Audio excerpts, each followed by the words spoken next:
আগামীকাল সকাল 7:30টার দিকে ওনাকে ওটিতে নিয়ে যাওয়ার সিদ্ধান্ত হয়েছে।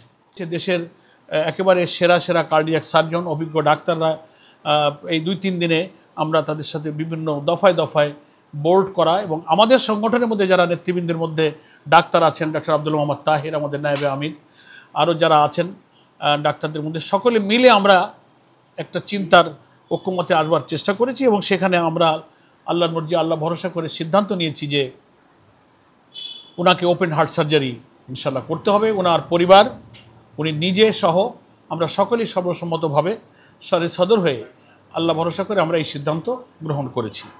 কেউ কেউ বলেছিলেন যে তাহলে যেহেতু ব্লকের পরিমাণটাও বেশি, ওনার বয়স ইত্যাদি কারণ ওনাকে দেশের বাইরে পাঠানো হোক। অনেক আপনজনেরাই এই পরামর্শ দিয়েছেন, আমাদের মধ্য থেকেও দেওয়া হয়েছে, ফ্যামিলির সদস্যদের মধ্যে থেকে বলা হয়েছিল, কিন্তু উনি সম্মতি দেননি। সম্মতি না দেওয়ার প্রধান কারণ হিসেবে উনি বলেছেন যে বাংলাদেশে কার্ডিয়াক চিকিৎসার ব্যাপারে যথেষ্ট উন্নত এবং উনি এটার উপরে আস্থা রাখেন। আর একটা বড় কথা হলো যে ওনার মতো একজন দায়িত্বশীল ব্যক্তি, যিনি একটি দলের প্রধান এবং জাতীয় নেতা হিসেবে কোটি কোটি মানুষের কাছে উনি পরিচিত, সম্মানিত, উনি যদি ওনার ট্রিটমেন্টের জন্য দেশের চিকিৎসা না নিয়ে দেশের বাইরে চলে যান, তাহলে জনগণের কাছে কি মেসেজ যাবে? সাধারণ মানুষ মনে করবে তাহলে বোধহয় আমাদের দেশের চিকিৎসা ব্যবস্থার বা ডাক্তারদের ব্যাপারে উনি কনফিডেন্স রাখছেন না, কনফিডেন্স লেভেলটা হয়তো একটু আন্ডারমাইন করা হবে।